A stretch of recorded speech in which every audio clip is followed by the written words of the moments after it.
Shrimati Nirmala Sitharaman.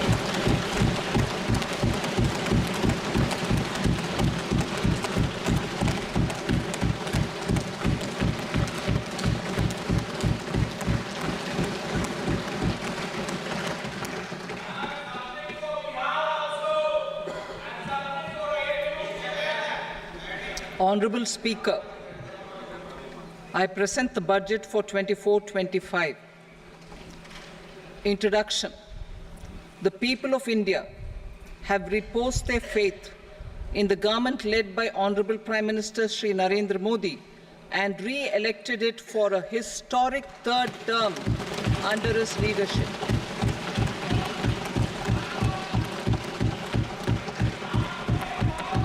We are grateful for their support, faith, and trust in our policies. We are determined to ensure that all Indians, regardless of religion, caste, gender, and age, make substantial progress in realizing their life goals and aspirations. Global context. The global economy, while performing better than expected, is still in the grip of policy uncertainties. Elevated asset prices, political uncertainties, and shipping disruptions continue to pose significant downside risks for growth and upside risks to inflation. In this context, India's economic growth continues to be the shining exception and will remain so in the years ahead.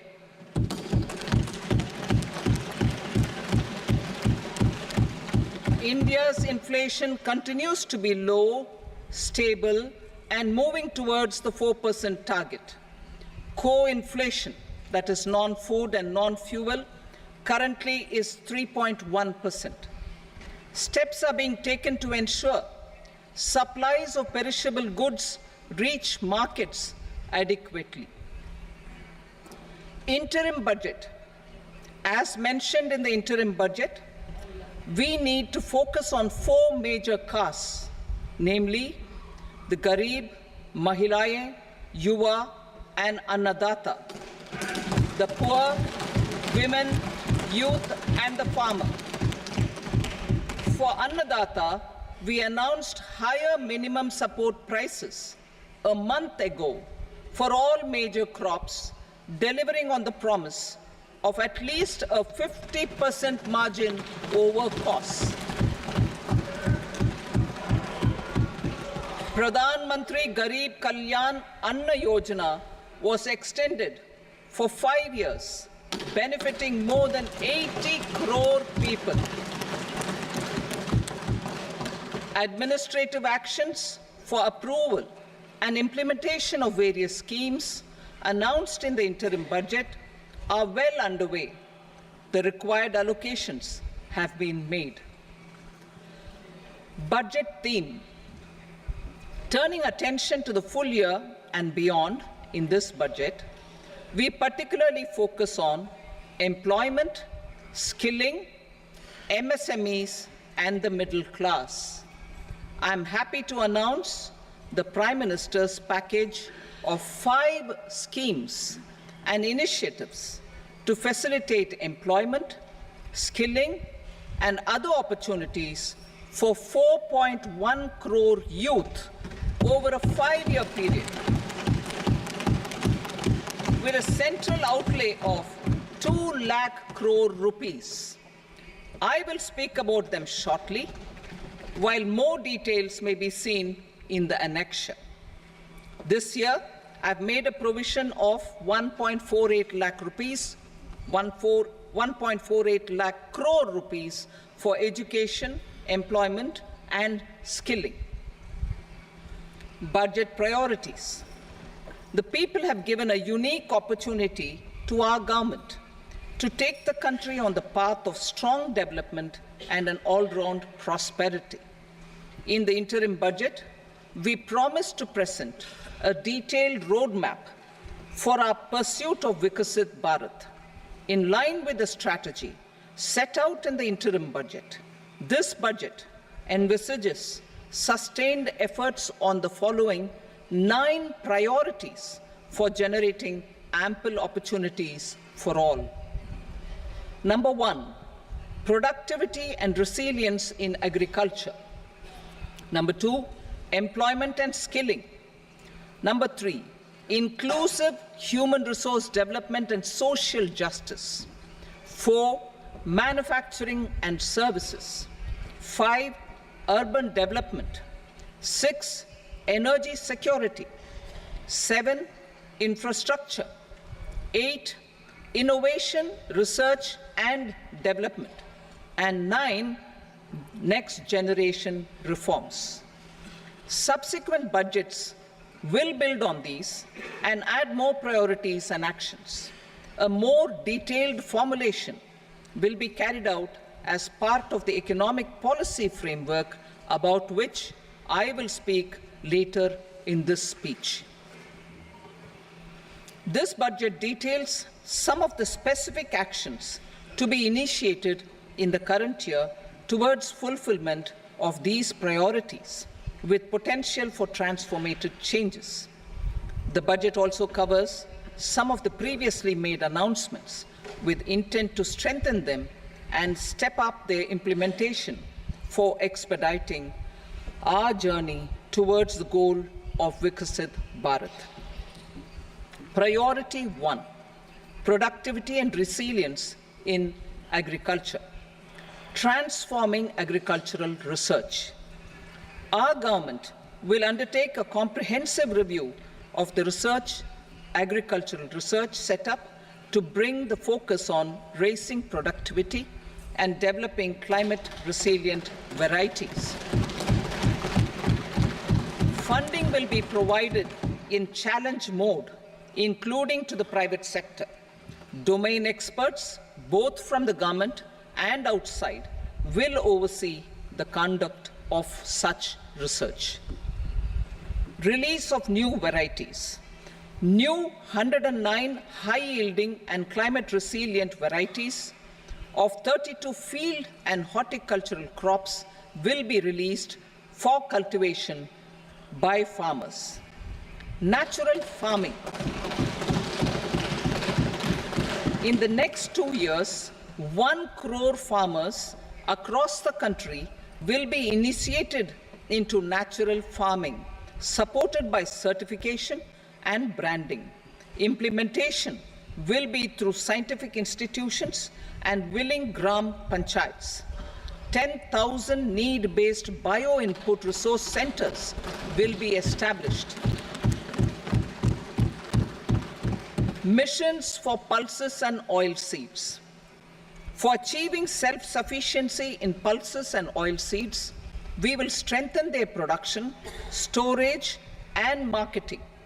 As announced in the interim budget, a strategy is being put in place to achieve Atmanirbharta for oil seeds such as mustard, groundnut, sesame, soybean, and sunflower. Vegetable production and supply chains. Large-scale clusters for vegetable production will be developed closer to major consumption centers.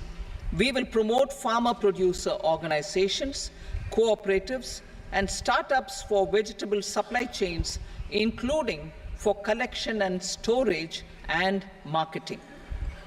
Digital public infrastructure for agriculture. Buoyed by the success of the pilot project, our government, in partnership with the states, will facilitate the implementation of the digital public infrastructure in agriculture for coverage of farmers and their lands in 3 years. During this year, digital crop survey for Kharif using the DPI will be taken up in 400 districts. The details of 6 crore farmers and their lands will be brought into the farmer and land registries. Further, the issuance of Jan Samarth-based Kisan credit cards will be enabled in 5 states. Shrimp production and export. Financial support for setting up a network of nucleus breeding centers for shrimp brood stocks will be provided. Financing for shrimp farming, processing, and export will be facilitated through NABARD. National cooperation policy. Our government will bring out a national cooperation policy for systematic, orderly, and all-round development of the cooperative sector, fast-tracking growth of rural economy and generation of employment opportunities on a large scale will be the policy goal. This year, I have made a provision of 1.52 lakh crore rupees for agriculture and allied sectors.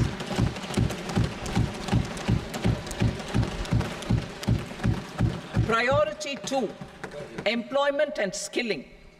Employment-linked incentive. Our government will implement following 3 schemes for employment-linked incentive as part of the Prime Minister's package. These will be based on enrollment in the EPFO and focus on recognition of first-time employees and support to employees and employers. Scheme A, first-timers. This scheme will provide 1 month wage to all persons newly entering the workforce in all formal sectors.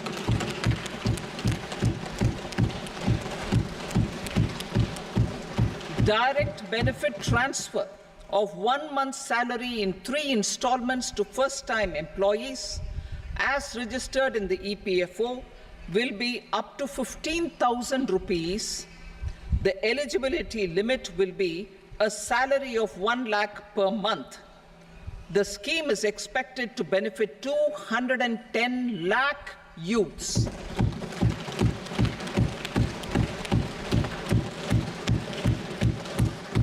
Scheme B, job creation in manufacturing. This scheme will incentivize additional employment in the manufacturing sector linked to the employment of first-time employees. An incentive will be provided at specified scale directly both to the employee and the employer with respect to the EPFO contribution in the first 4 years of employment. The scheme is expected to benefit 30 lakh youth entering employment and their employers.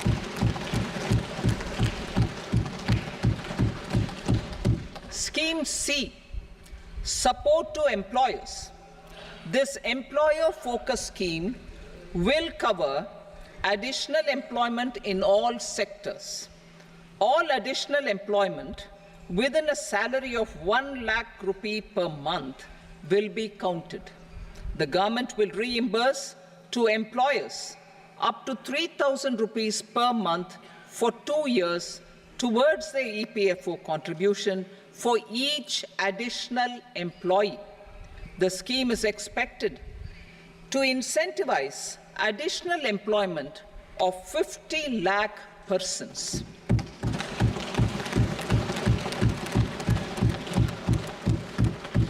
Participation of women in the workforce. We will facilitate higher participation of women in the workforce through setting up of working women hostels in collaboration with industry and establishing creches. In addition, the partnership will seek to organize women-specific skilling programs and promotion of market access for women SHG enterprises. Skilling program. I'm happy to announce a new centrally sponsored scheme as the 4th scheme under the Prime Minister's package for skilling in collaboration with state governments and industry. 20 lakh youth will be skilled over a 5-year period.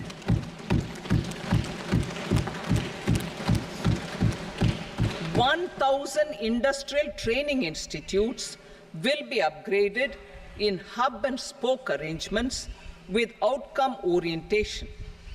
Course content and design will be aligned to the skill needs of industry, and new courses will be introduced for emerging needs. Skilling loans. The model skill loan scheme will be revised to facilitate loans up to 7.5 lakh rupees with a guarantee from a government-promoted fund. This measure is expected to help 25,000 students every year.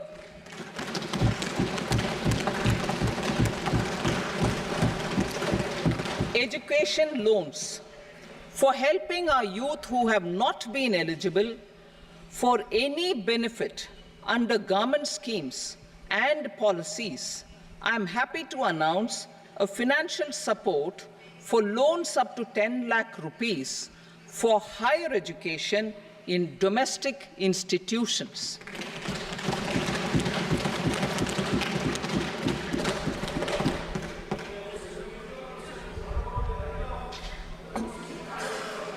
E-vouchers for this purpose. E-vouchers for this purpose will be given directly to 1 lakh students every year for annual interest subvention of 3% of the loan amount. Priority 3, inclusive human resource development and social justice. Saturation approach. Our government is committed to all-round, all-pervasive, and all-inclusive development of people, particularly farmers, youth, women, and the poor. For achieving social justice comprehensively, the saturation approach of covering all eligible people through various programs, including those for education and health, will be adopted to empower them by improving their capabilities. Implementation of schemes meant for supporting economic activities by craftsmen, artisans, self-help groups, scheduled caste, scheduled tribe, and women entrepreneurs and street vendors such as the PM Vishwakarma, PM Swanidhi, National Livelihood Missions, and Stand Up India will be stepped up. Purvodaya. The states in the eastern part of the country are rich in endowments and have strong cultural traditions. We will formulate a plan, Purvodaya, for the all-round development of the eastern region of the country, covering Bihar, Jharkhand, West Bengal, Odisha, and Andhra Pradesh. This will cover human resource development, infrastructure, and generation of economic opportunities to make the region an engine to attain Vikasit Bharat. On the Amritsar-Kolkata industrial corridor, we will support development of an industrial node at Gaya. This corridor will catalyze industrial development of the eastern region. The industrial node at Gaya will also be a good model for developing our ancient centers of cultural importance into future centers of modern economy. This model shall showcase Vikas B, Virasat B in our growth trajectory. We will also support development of road connectivity projects, namely 1. Patna-Purnia Expressway, 2. Buxar-Bhagalpur Expressway, 3.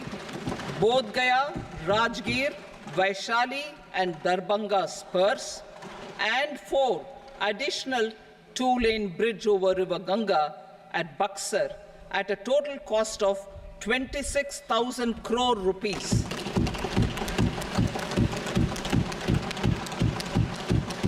Power projects, including setting up of a new 2,400 megawatt power plant at Pir Painti, will be taken up at a cost of 21,400 crore rupees. New airports, medical colleges, and sports infrastructure in Bihar will be constructed. An additional allocation to support capital investments will be provided. The requests of Bihar government for external assistance from multilateral development banks will be expedited.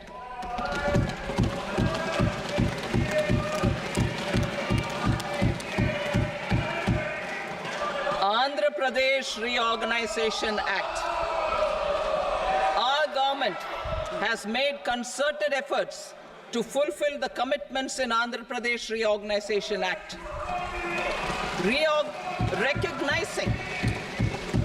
Recognizing the state's need for the capital, recognizing the state's need for a capital, we will facilitate special financial support through multilateral development agencies. In the current financial year, 15,000 crore rupees will be arranged with additional amounts in future years.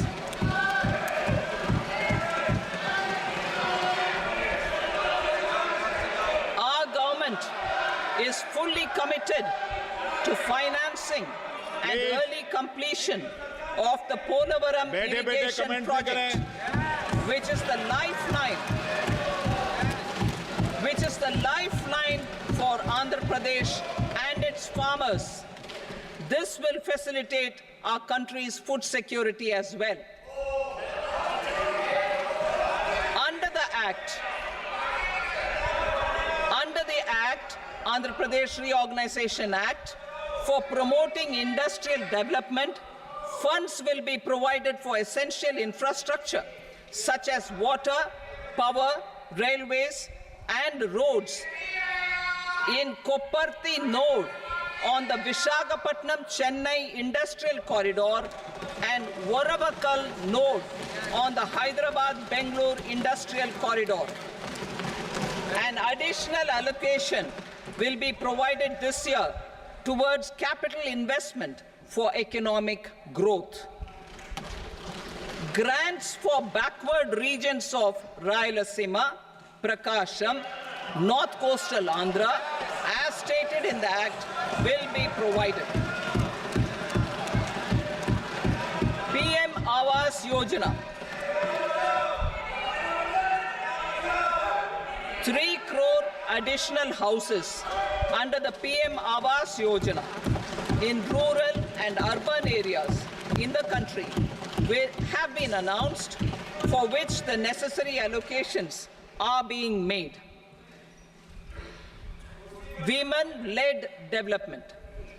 For promoting women-led development, the budget carries an allocation of more than 3 lakh crore for schemes benefiting women and girls. This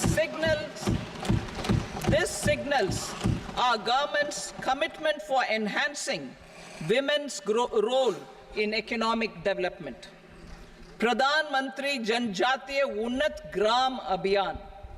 For improving the socio-economic condition of tribal communities, we will launch the Pradhan Mantri Janjatiya Unnat Gram Abhiyan by adopting saturation coverage for tribal families in tribal majority villages and aspirational districts.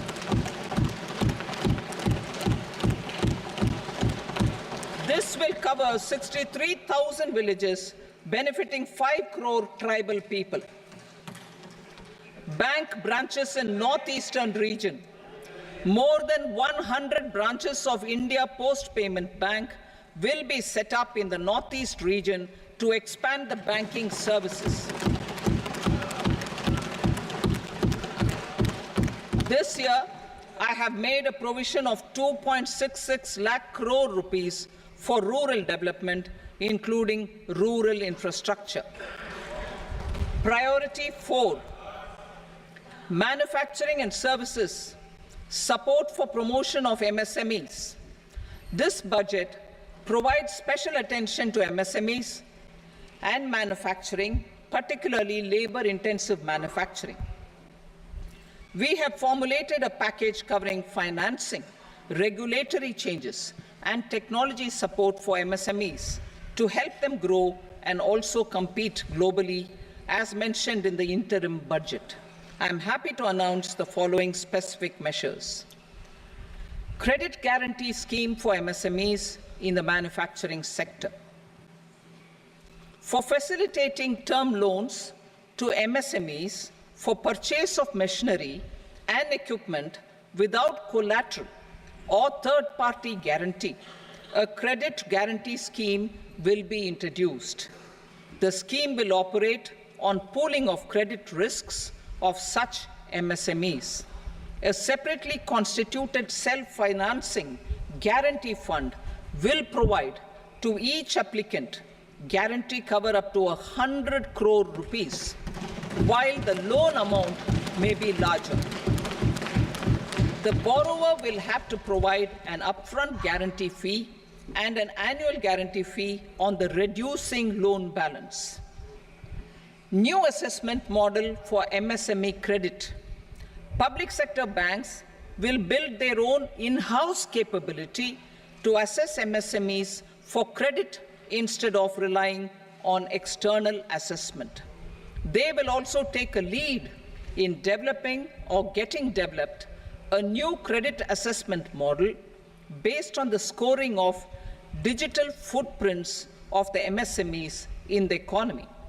This is expected to be a significant improvement over the traditional assessment of credit eligibility based only on asset or turnover criteria.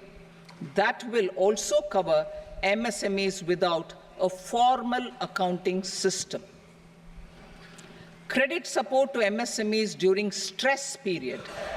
I'm happy to announce a new mechanism for facilitating continuation of bank credit to MSMEs during their stress period while being in special mention account, SMA stage, for reasons beyond their control. MSMEs need credit to continue their business and to avoid getting into the NPA stage. Credit availability will be supported through a guarantee from a government-promoted fund.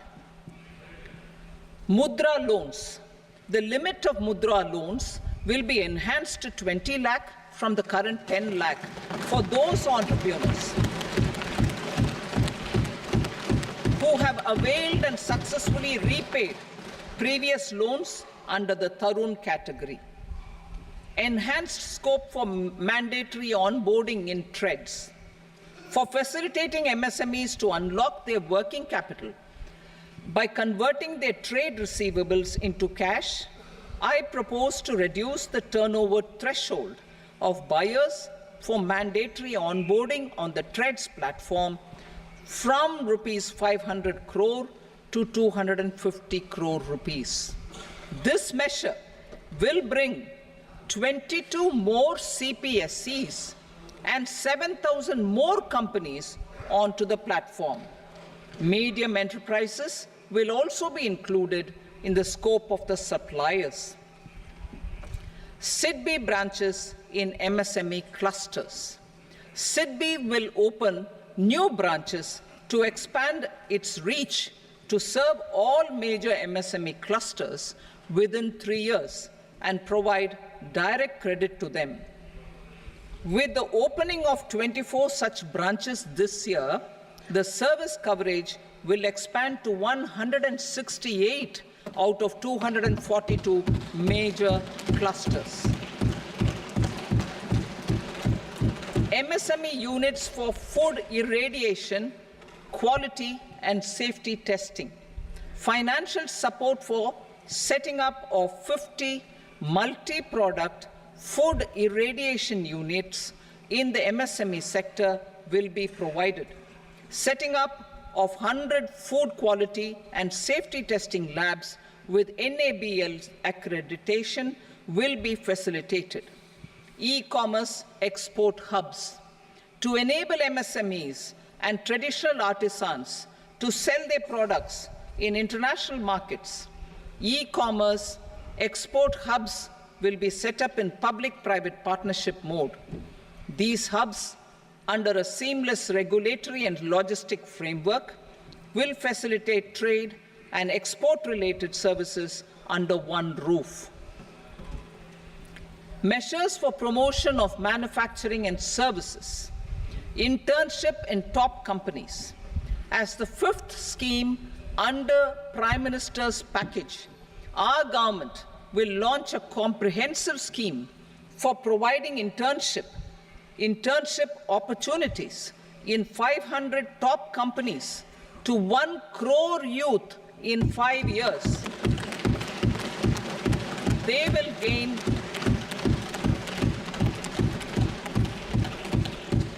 will gain exposure for 12 months to real-life business environment, varied professions, and employment opportunities. An internship allowance of 5,000 per month, 5,000 rupees per month, along with a one-time assistance of 6,000 rupees will be provided. Companies will be expected to bear the training cost and 10% of their internship cost from their CSR funds. Industrial parks. Our government will facilitate development of investment-ready, plug-and-play industrial parks with complete infrastructure in or near 100 cities in partnership with the states and private sector by better using town planning schemes. 12 industrial parks under the National Industrial Corridor Development Program also will be sanctioned.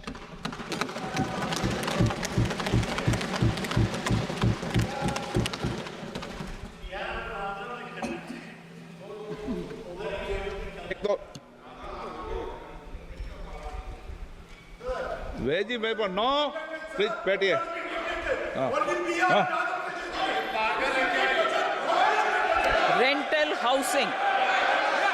rental housing with dormitory type accommodation for industrial workers will be just 1 minute. Rental housing, I repeat, rental housing with dormitory type accommodation for industrial workers will be facilitated in PPP mode with VGF support and commitment from anchor industries. Shipping industry, ownership, leasing, and flagging reforms will be implemented to improve the share of Indian shipping industry and generate more employment. Critical mineral mission. We will set up a critical mineral mission for domestic production, recycling of critical minerals, and overseas acquisition of critical mineral assets. Its mandate will include technology development, skilled workforce, extended producer responsibility framework, and a suitable financing mechanism. Offshore mining of minerals.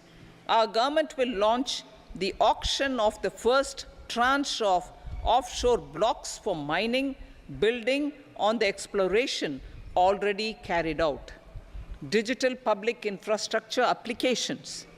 Turning to the services sector, I propose development of DPI applications at population scale for productivity gains, business opportunities, and innovation by the private sector. These are planned in the areas of credit, e-commerce, education, health, law and justice, logistics, MSME service delivery, and urban governance. Integrated technology platform for IBC ecosystem. An integrated technology platform will be set up for improving the outcomes under the Insolvency Bankruptcy Code for achieving consistency, transparency, timely processing, and better oversight for all stakeholders. Voluntary closure of LLPs. The services of the Center for Processing Accelerated Corporate Exit, CPACE, will be extended for voluntary closure of LLPs to reduce the closure times. National Company Law Tribunals. the IBC has resolved more than 1,000 companies, resulting in direct recovery of 3.3 lakh crore to creditors. 3.3 lakh crore rupees to creditors. In addition, 28,000 cases involving over 10 lakh crore rupees have been disposed of even prior to admission. Appropriate changes to the IBC, reforms and strengthening of the tribunal and appellate tribunals will be initiated to speed up insolvency resolution. Additional tribunals will be established. Out of those, some will be notified to decide cases exclusively under the Companies Act. Debt recovery. Steps for reforming and strengthening debt recovery tribunals will be taken. Additional tribunals will be established to speed up recovery. Priority 5, urban development. Cities as growth hubs. Working with states, our government will facilitate development of cities as growth hubs. This will be achieved through economic and transit planning and orderly development of peri-urban areas utilizing town planning schemes. Creative redevelopment of cities. For creative brownfield redevelopment of existing cities with a transformative impact, our government will formulate a framework for enabling policies, market-based mechanisms, and regulation. Transit-oriented development. Transit-oriented development plans for 14 large cities with a population above 30 lakh will be formulated, along with an implementation and financing strategy. Urban housing. Under the PM Awas Yojana, Urban 2.0, housing needs of 1 crore urban poor and middle-class families will be addressed with an investment of 10 lakh crore rupees. This will include the central assistance of 2.2 lakh crore rupees in the next 5 years. A provision of interest subsidy to facilitate loans at affordable rates is also envisaged. In addition, enabling policies and regulations for efficient and transparent rental housing markets with enhanced availability will also be put in place. Water supply and sanitation. In partnership with state governments and multilateral development banks, we will promote water supply, sewage treatments, and solid waste management projects and services for 100 large cities through bankable projects. These projects will also envisage use of treated water for irrigation and filling up of tanks in nearby areas. Street markets. Building on the success of PM Swanidhi scheme in transforming the lives of street vendors, our government envisions a scheme to support each year over the next 5 years the development of 100 weekly hearts or street food hubs in select cities. Stamp duty. We will encourage states which continue to charge high stamp duty to moderate the rates for all and also consider further lowering duties for properties purchased by women. This reform will be made an essential component of urban development schemes. Priority 6, energy security, energy transition. In the interim budget, I had announced our strategy to sustain high and more resource-efficient economic growth, along with the energy security in terms of availability, accessibility, and affordability. We will bring out a policy document on appropriate energy transition pathways that balances the imperatives of employment, growth, and environmental sustainability. PM Surya Ghar Muft Bijli Yojana. PM Surya Ghar Muft Bijli Yojana. In line with the announcement in the interim budget,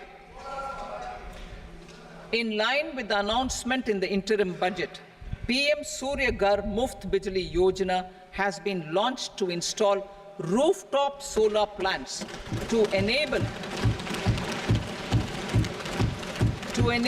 1 crore households obtain free electricity up to 300 units every month.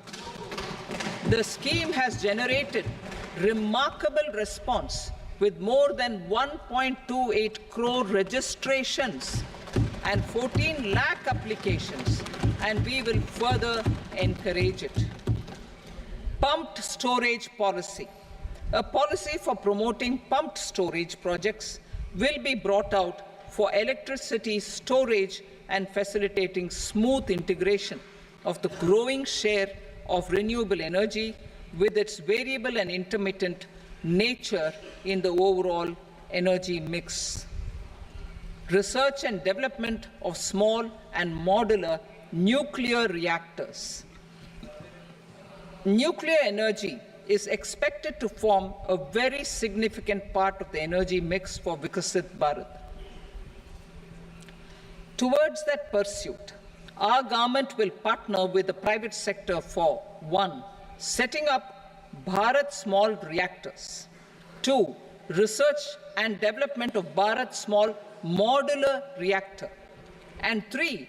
Research and development of newer technologies for nuclear energy. The R&D funding announced in the interim budget will be made available for this sector also. Advanced ultra supercritical thermal power plants. The development of indigenous technology for advanced ultra supercritical thermal power plants with much higher efficiency has been completed. A joint venture between NTPC and BHEL will set up a full-scale 800 megawatt commercial plant using AUSC technology. The government will provide the required fiscal support. Moving forward, development of indigenous capacity for the production of high-grade steel and other advanced metallurgy materials for these plants will result in strong spin-off benefits for the economy. Roadmap for hard-to-abate industries. A roadmap for moving the hard-to-abate industries from energy efficiency targets to emission targets will be formulated. Appropriate regulations for transition of these industries from the current perform, achieve, and trade mode to Indian carbon market mode will be put in place. Support to traditional micro and small industries. An investment-grade energy audit of traditional micro and small industries in 60 clusters, including brass and ceramic, will be facilitated. Financial support will be provided for shifting them to cleaner forms of energy and implementation of energy efficiency measures. The scheme will be replicated in another 100 clusters in the next phase. Priority 7, infrastructure investment by central government. Significant investment the central government has made over the years in building and improving infrastructure has had a strong multiplier effect on the economy. We will endeavor to maintain strong fiscal support for infrastructure over the next 5 years in conjunction with imperatives of other priorities and fiscal consolidation. This year, I have provided 11,11,111 crore rupees for capital expenditure. This would be 3.4% of our GDP. infrastructure investment by state governments. We will encourage states to provide support of similar scale for infrastructure, subject to their development priorities. A provision of 1.5 lakh crore rupees for long-term interest-free loans have been made this year also to support the states in their resource allocation. Private investment in infrastructure. Investment in infrastructure by private sector will be promoted through viability gap funding and enabling policies and regulations. A market-based financing framework will be brought out. Pradhan Mantri Gram Sadak Yojana, Phase 4 of the PMGSY will be launched to provide all-weather connectivity to 25,000 rural habitations, which have become eligible in view of their population increase. Irrigation and flood mitigation. Bihar has frequently suffered from floods, many of them originating outside the country. Plans to build flood control structures in Nepal are yet to progress. Our government, through the Accelerated Irrigation Benefit Program and other sources, will provide financial support for projects with estimated cost of 11,500 crore rupees, such as the Kosi-Michi intra-state link and 20 other ongoing and new schemes, including barrages, river pollution abatement, and irrigation projects. In addition, survey and investigation of Kosi-related flood mitigation and irrigation projects will be undertaken.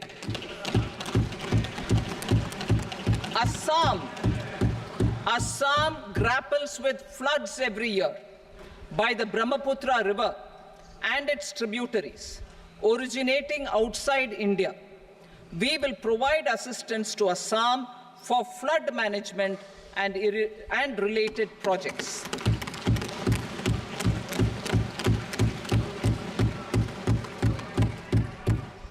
Himachal Pradesh suffered extensive losses due to floods last year. Our government will provide assistance to the state for reconstruction and rehabilitation through multilateral development assistance.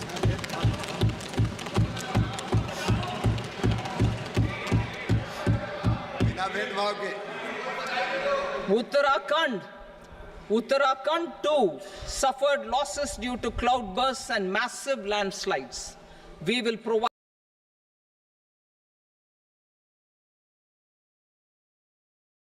assistance to the state. Recently, Sikkim witnessed devastating flash floods and landslides that wreaked havoc across the state. Our government will provide assistance to the state. Tourism has always been a part of our civilization.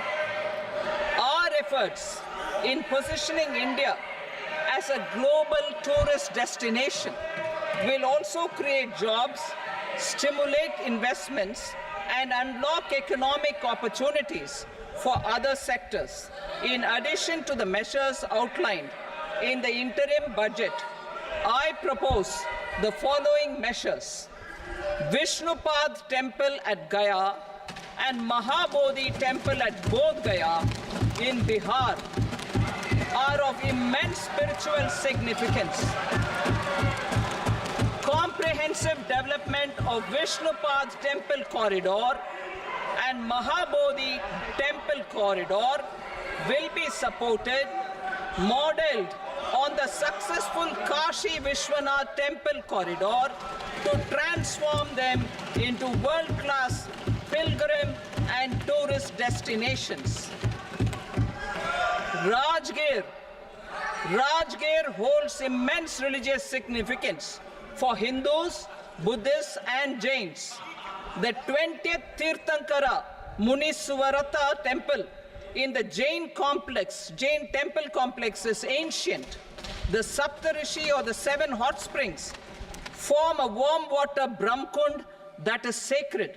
A comprehensive development initiative for Rajgir will be undertaken. Our government will support the development of Nalanda as a tourist center, besides reviving Nalanda University to its glorious stature. Odisha's scenic beauty, temples, monuments, craftsmanship, wildlife sanctuaries, natural landscapes, and pristine beaches make it an ultimate tourism destination. Our government will provide assistance for their development to Odisha as well. Priority 8, innovation, research and development. We will operationalize the Anusandhan National Research Fund for basic research and prototype development. Further, we will set up a mechanism for spurring private sector-driven research and innovation at commercial scale with a financing pool of 1 lakh crore rupees in line with the announcement in the interim budget. Space economy. With our continued emphasis on expanding the space economy by 5 times in the next 10 years, a venture capital fund of 1,000 crore rupees will be set up.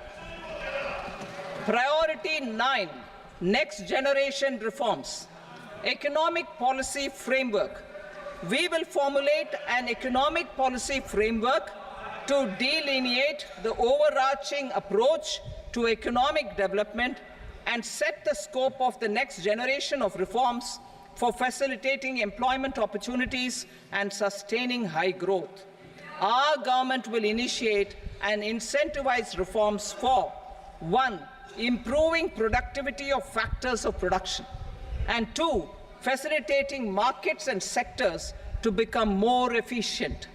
These reforms will cover all factors of production, namely land, labor, capital, and entrepreneurship, and technology as an enabler of improving total factor productivity and bridging inequality. Effective implementation of several of these reforms requires collaboration between the center and the states, and building consensus as development of the country lies in development of the states. For promoting competitive federalism and incentivizing states for faster implementation of reforms, I propose to earmark a significant part of the 50-year interest-free loan. Working with the states, we will initiate the following reforms.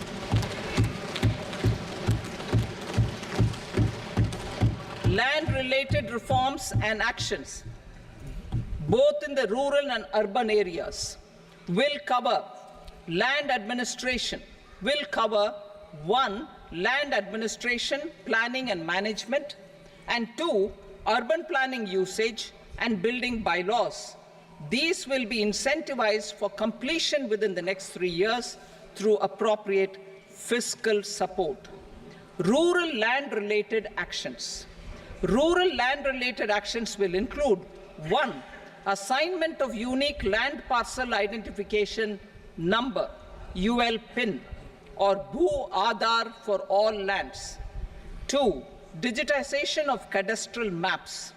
3. Survey of subdivisions, survey of map subdivisions as per current ownership. 4.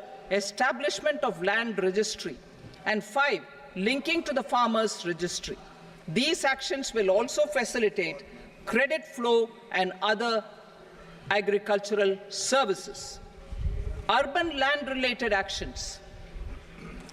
Land records in urban areas will be digitized with GIS mapping, an IT-based system for property record administration, updating and tax administration will be established.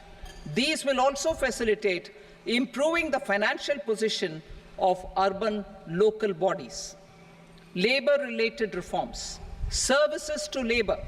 Our government will facilitate the provision of a wide array of services to labor, including those for employment and skilling. A comprehensive integration of e-Shram portal with other portals will facilitate such one-stop solution. Open architecture databases for the rapidly changing labor market, skill requirements, and available job roles, and a mechanism to connect job aspirants with potential employers and skill providers will be covered in these services. Shram Suvidha and Samadhan portal. Shram Suvidha and Samadhan portal will be revamped to enhance ease of compliance for industry and trade.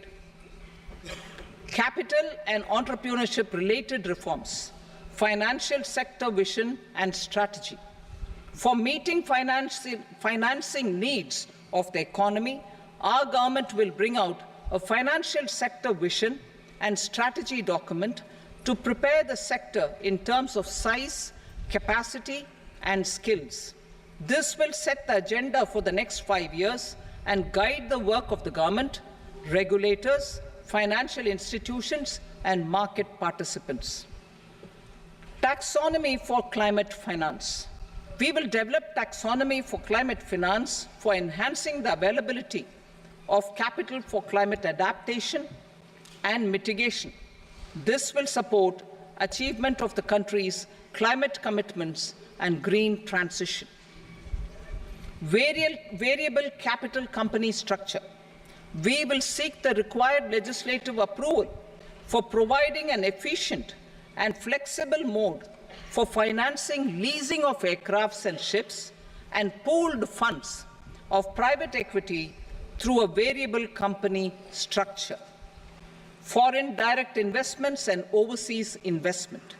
The rules and regulations for foreign direct investment and overseas investments will be simplified to 1.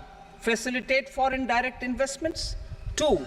Nudge prioritization, and 3. Promote opportunities for using Indian rupee as a currency for overseas investment. NPS Vatsalya. NPS Vatsalya, a plan for contribution by parents and guardians for minors, will be started. On attaining the age of majority, the plan can be converted seamlessly into a normal NPS account. Use of technology. We have successfully used technology for improving productivity and bridging inequality in our economy during the past 10 years. Public investment in digital infrastructure and innovations by the private sector have helped in improving access of all citizens, particularly the common people, to market resources, education, health and services. We will step up adoption of technology towards digitalization of the economy. Ease of doing business. For enhancing ease of doing business, we are already working on the Jan Vishwas Bill 2.0. Further, states will be incentivized for implementation of the business reforms, action plans, and digitalization. Data and statistics. For improving data governance, collection, processing and management of data and statistics, different sectoral databases, including those established under the Digital India Mission, will be utilized with active use of technology tools. New pension scheme. The committee to review the NPS has made considerable progress in its work. I'm happy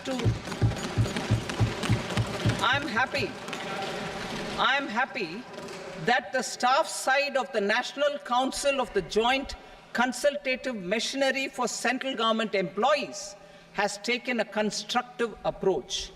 A solution will be evolved which addresses the relevant issues while maintaining fiscal prudence to protect the common citizens. Budget estimates for 24-25. For the year 24-25, total receipts other than borrowings and the total expenditure are estimated at 32.07 lakh crore rupees and 48.21 lakh crore rupees respectively. The net tax receipts are estimated at 25.83 lakh crore rupees. The fiscal deficit is estimated at 4.9% of the GDP. The gross and the net market borrowings through dated securities during 24-25 are estimated at 14.01 lakh crore rupees and 11.63 lakh crore rupees respectively. Both will be less than that in 23-24. The fiscal consolidation path announced by me in 2021 has served our economy very well, and we aim to reach the deficit below 4.5% next year. The government is committed to staying the course. From 2026-27 onwards, our endeavor will be to keep the fiscal deficit each year such that the central government's debt will be on a declining path as percentage of GDP. I will now move to Part B.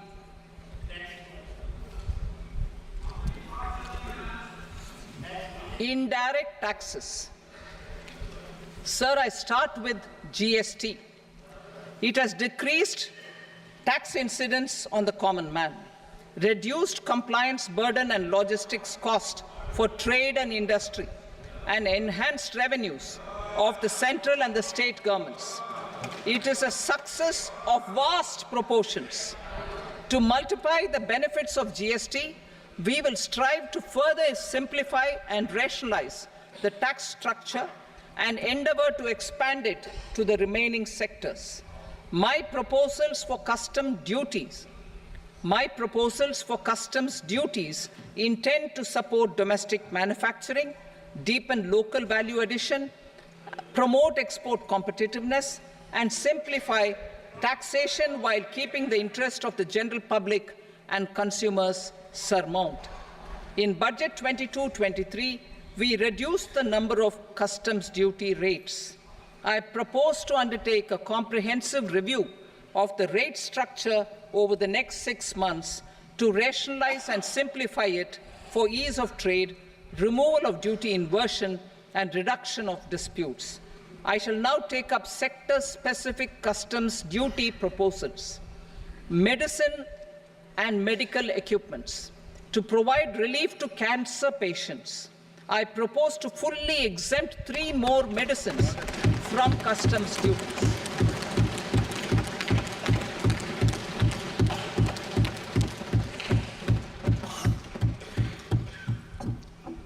I also propose changes in the BCD on X-ray tubes and flat panel detectors for use in medical X-ray machines under the phased manufacturing program so as to synchronize them with the domestic capacity addition. Mobile phone and related parts. With a 3-fold increase in domestic production and almost a 100-fold jump in exports of mobile phones over the last 6 years, the Indian mobile industry has matured. In the interest of consumers, I now propose to reduce the BCD on mobile phone, mobile PCBA, and mobile charger to 15%. Critical minerals. Minerals such as lithium, copper, cobalt, and rare earth elements are critical for sectors like nuclear energy, renewable energy, space, defense, telecommunications, and high-tech electronics. I propose to fully exempt customs duties on 25 critical minerals and reduce BCD on 2 of them. This will provide a major fillip to the processing and refining of such minerals and help secure their availability for these strategic and important sectors. Solar energy. Energy transition is critical in the fight against climate change. To support energy transition, I propose to expand the list of exempted capital goods for use in the manufacture of solar cells and panels in the country. Further, in view of sufficient domestic manufacturing capacity of solar gas, glass and tinned copper interconnect, I propose not to extend the exemption of custom duties provided to them. Marine products. India's seafood exports in the last financial year touched an all-time high of more than 60,000 crores of rupees. Frozen shrimp accounted for about 2/3 of these exports. To enhance their competitiveness, I propose to reduce BCD on certain broodstock, polychaete worms, shrimp and fish feed to 5%. I also propose to exempt customs duty on various inputs for manufacture of shrimp and fish feed.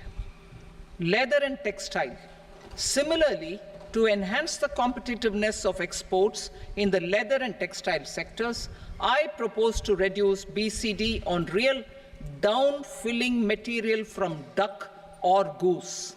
I am also making additions to the list of exempted goods for manufacture of leather and textile garments, footwear, and other leather articles for export.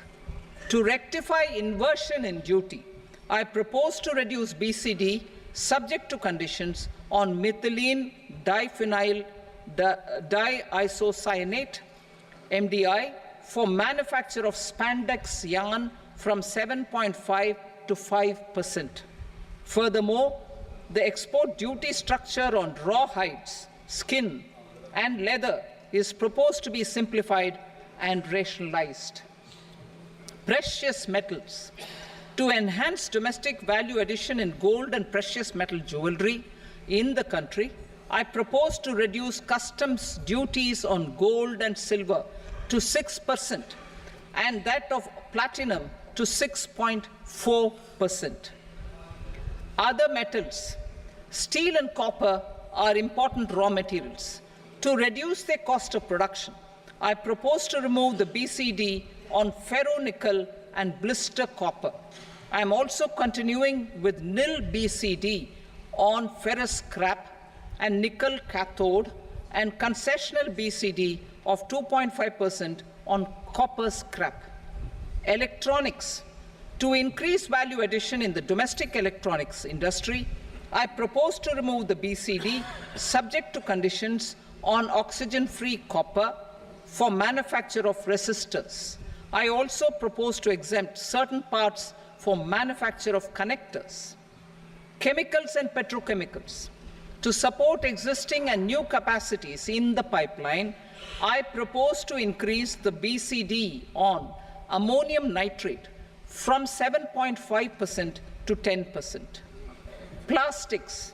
PVC flex banners are non-biodegradable and hazardous for environment and health. To curb their imports, I propose to raise the BCD on them from 10 to 25%. Telecommunication equipment. To incentivize domestic manufacturing, I propose to increase the BCD from 10 to 15% on PCBA of specified telecom equipment. Trade facilitation. To promote domestic aviation and boat and ship MRO, I propose to extend the period for export of goods imported for repairs from 6 months to 1 year. I'll read that again. To promote domestic aviation and boat and ship maintenance, repair and operations, I propose to extend the period for export of goods imported for repairs from 6 months to 1 year. In the same vein, I propose to extend the time limit for re-import of goods for repairs under warranty from 3 to 5 years. I now move to direct taxes. We will continue our efforts to simplify taxes, improve taxpayer services, provide tax certainty, and reduce litigation while enhancing revenues for funding the development and welfare schemes of the government. It has been our endeavour to simplify taxation. We have taken a number of measures in the last few years, including introduction of simplified tax regimes without exemptions and deductions for corporate tax and for personal income tax. This has been appreciated by taxpayers. 58% of corporate tax came from the simplified tax regime in the financial year 22-23. Similarly, as per data available till now, for the last fiscal, more than 2/3 have availed the new personal income tax regime. Comprehensive review of the Income Tax Act. I am now announcing a comprehensive review of the Income Tax Act 1961. The purpose is to make the Act concise, lucid, easy to read and understand. This will reduce disputes and litigation, thereby providing tax certainty to the taxpayers. I will also bring down the demand embroiled in litigation. It is proposed to be completed in 6 months.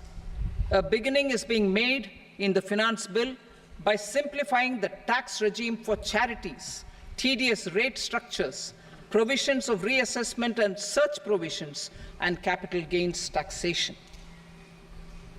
Simplification for charities and tedious.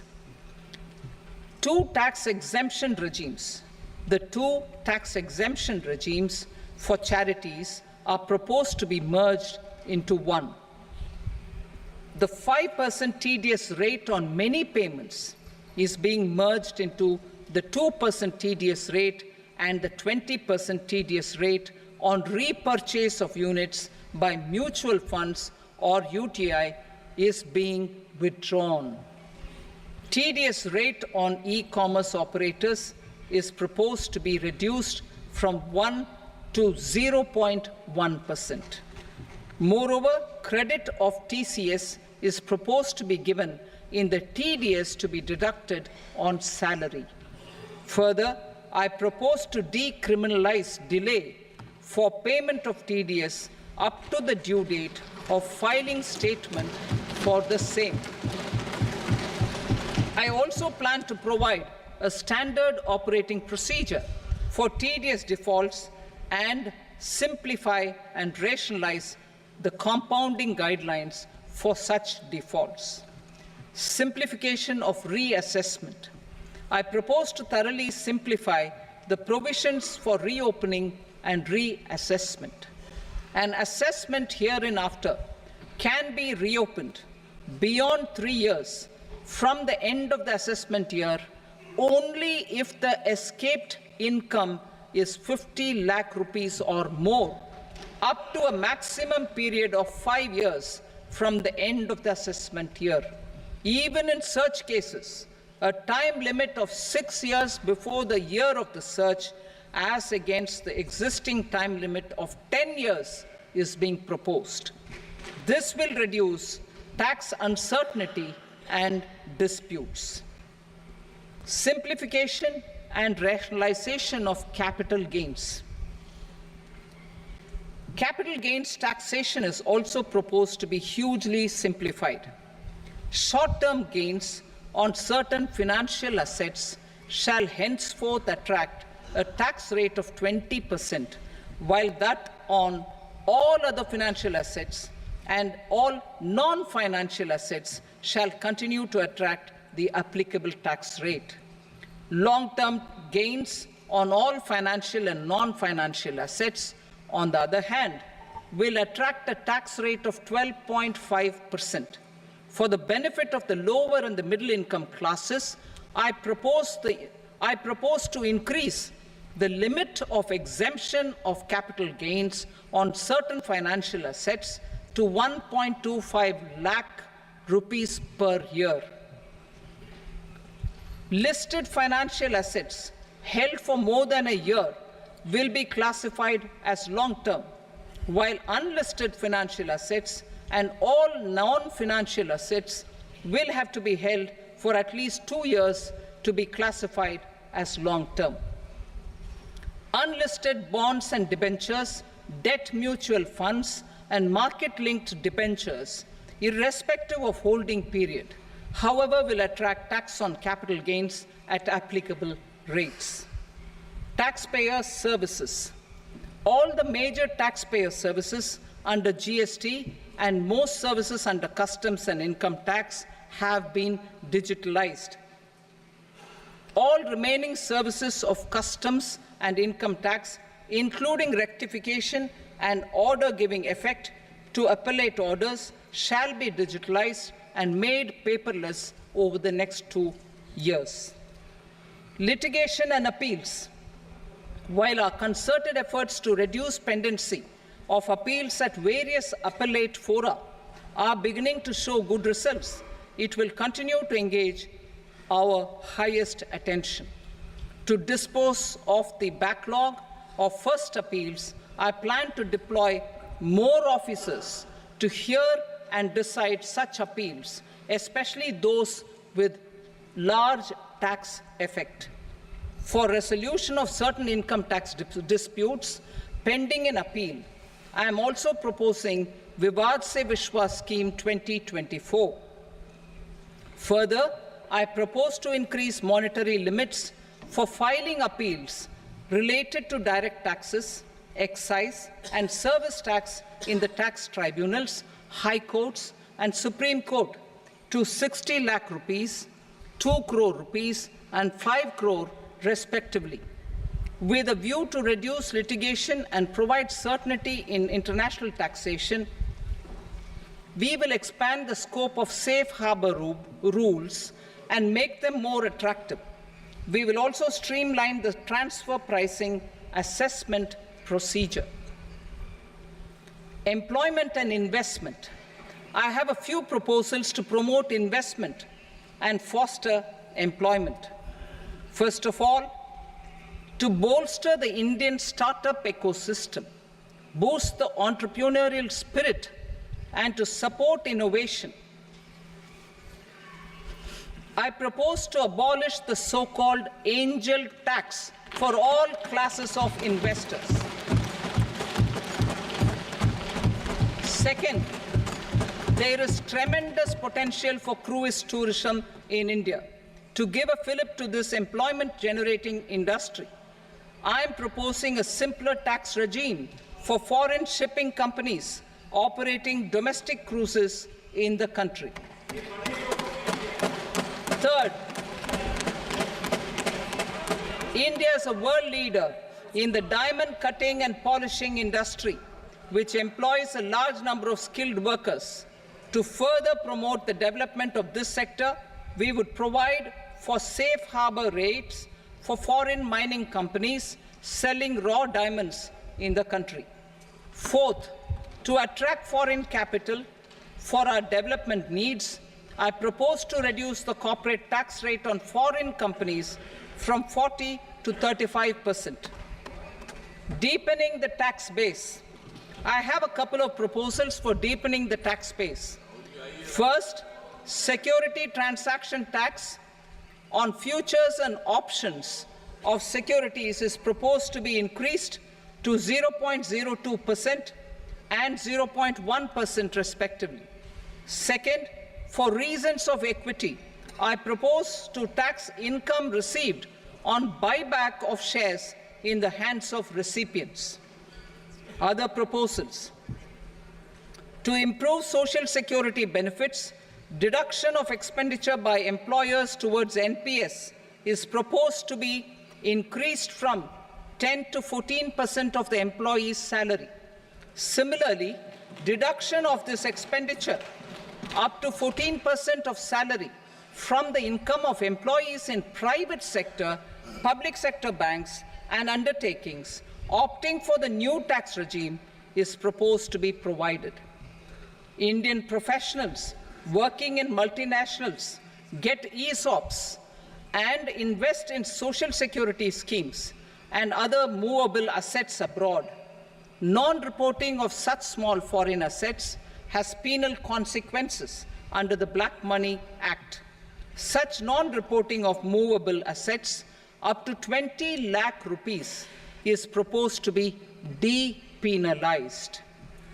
Other major proposals in the finance bill relate to withdrawal of equalization levy of 2%, expansion of tax benefits to certain funds and entities in IFSCs, and immunity from penalty and prosecution to Benamidar on full and true disclosure so as to improve conviction under the Benami Transaction Prohibition Act 1988.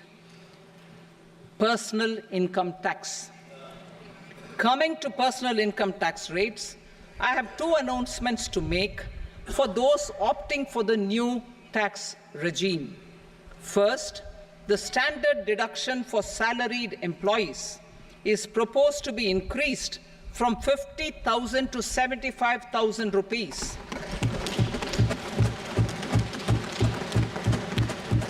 Similarly, deduction on family pension for pensioners is proposed to be enhanced from 15,000 to 25,000 rupees. This will provide relief to about 4 crore salaried individuals and pensioners.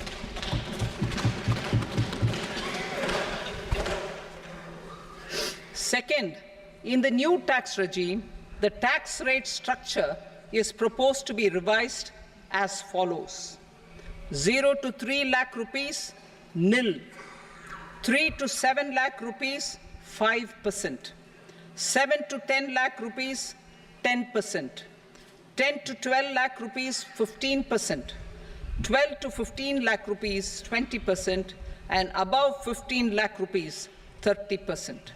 As a result of these changes, a salaried employee in the new tax regime stands to save up to 17,500 rupees in income tax.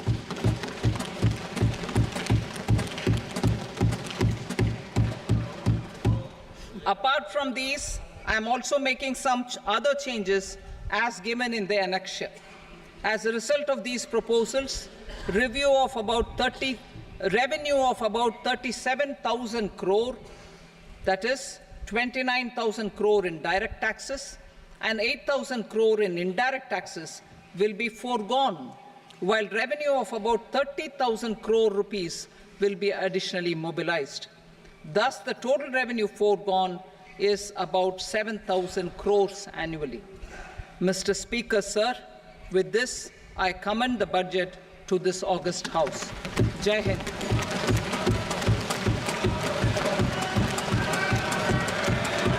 Item number 2. Item number 2.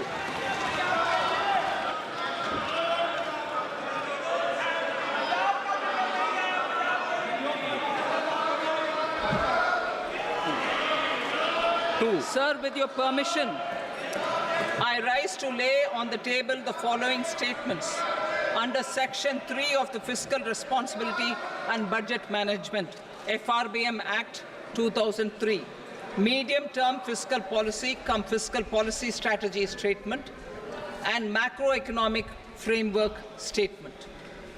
Item number 3. Sir, with your permission, I rise to move for leave to introduce the Finance Number 2 Bill 2024. प्रश्न ये कि विधेयक को पुनर्स्थापित करने की अनुमति प्रदान की जाए। जो सदस्य इसके पक्ष में हाँ कहें, जो सदस्य विरोध में ना कहें। मेरे विचार में निर्णय हाँ वालों के पक्ष में अनुमति प्रदान की जाती है। माननीय मंत्री जी, अब विधेयक पुनर्स्थापित करें। Sir, I introduce the bill. Item number 4. The Union Territory of Jammu and Kashmir budget. Sir, I rise to present a statement, Hindi and English versions, of the estimated receipts and expenditure of the Union Territory of Jammu Kashmir for the year 24-25. सभा की कार्रवाई कल बुधवार दिनांक 24 जुलाई 2024 को प्राप्त 11 बजे तक के लिए स्थगित की जाती है।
Age make substantial progress in realizing their life goals and aspirations. Global context.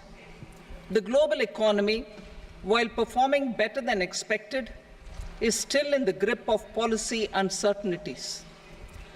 Elevated asset prices, political uncertainties, and shipping disruptions continue to pose significant downside risks for growth and upside risks to inflation. In this context, India's economic growth continues to be the shining exception and will remain so in the years ahead.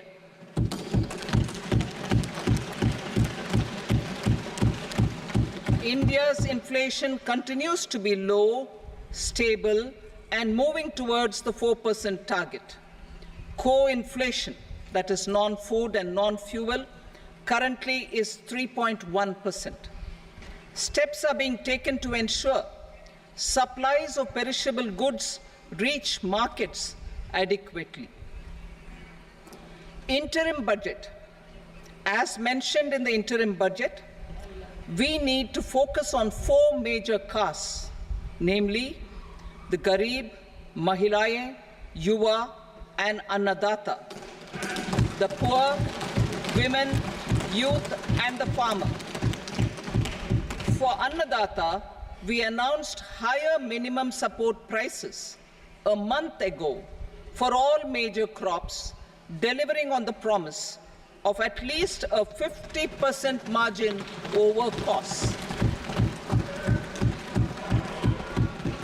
Pradhan Mantri Garib Kalyan Anna Yojana was extended for 5 years, benefiting more than 80 crore people. Administrative actions for approval and implementation of various schemes announced in the interim budget are well underway. The required allocations have been made. Budget theme. Turning attention to the full year and beyond in this budget, we particularly focus on employment, skilling, MSMEs, and the middle class. I'm happy to announce the Prime Minister's package of 5 schemes and initiatives to facilitate employment, skilling, and other opportunities for 4.1 crore youth over a 5-year period with a central outlay of 2 lakh crore rupees. I will speak about them shortly, while more details may be seen in the annexure. This year, I've made a provision of 1.48 lakh rupees, 1.48 lakh crore rupees for education, employment, and skilling. Budget priorities. The people have given a unique opportunity to our government to take the country on the path of strong development and an all-round prosperity. In the interim budget, we promised to present a detailed roadmap for our pursuit of Vikasit Bharat. In line with the strategy set out in the interim budget, this budget envisages sustained efforts on the following 9 priorities for generating ample opportunities for all. Number 1, productivity and resilience in agriculture. Number 2, employment and skilling. Number 3, inclusive human resource development and social justice. 4, manufacturing and services. 5, urban development. 6, energy security. 7, infrastructure. 8, innovation, research and development. And 9, next generation reforms. Subsequent budgets will build on these and add more priorities and actions. A more detailed formulation will be carried out as part of the economic policy framework about which I will speak later in this speech. This budget details some of the specific actions to be initiated in the current year towards fulfillment of these priorities, with potential for transformative changes. The budget also covers some of the previously made announcements with intent to strengthen them and step up their implementation for expediting our journey towards the goal of Vikasit Bharat. Priority 1, productivity and resilience in agriculture. Transforming agricultural research. Our government will undertake a comprehensive review of the agricultural research setup to bring the focus on raising productivity and developing climate-resilient varieties. Funding will be provided in challenge mode, including to the private sector. Domain experts, both from the government and outside, will oversee